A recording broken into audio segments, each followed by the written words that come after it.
আসসালামু আলাইকুম রহমতুল্লাহ। আশা করি সকলে ভালো আছেন। আমি আলহামদুলিল্লাহ ভালো আছি। আপনারা সকলে অবগত আছিলেন যে আমাদের খামারে এবার কুরবানির উপলক্ষে 2টি গরু রাখি দিয়েছিলাম।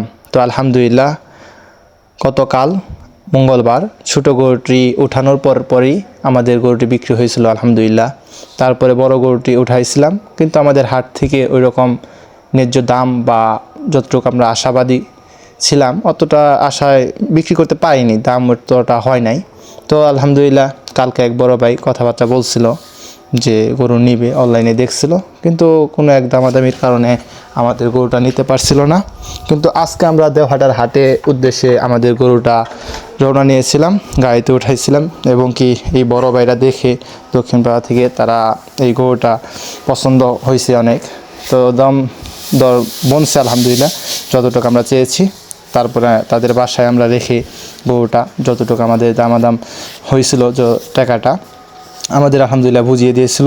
ধন্যবাদ বড় ভাইদেরও, বড় ভাইরা অনেক ভালো লাগছে আশা করি গরুটা। তো সকলের প্রতি দাওয়াত রইল, আসবেন সকলেই। আমাদের গরু যখন হবে দেখবেন, নেবেন ইনশাআল্লাহ। দোয়া করবেন বেশি থেকে বেশি যেন গরু লালন পালন করতে পারি। আর আপনাদের সকলকেই অগ্রিম ঈদ মুবারক, ঈদের দাওয়াত রইল। সকলে আসবেন ইনশাআল্লাহ তাআলা। আসসালামু আলাইকুম রহমতুল্লাহি ওয়া বারাকাতুহু।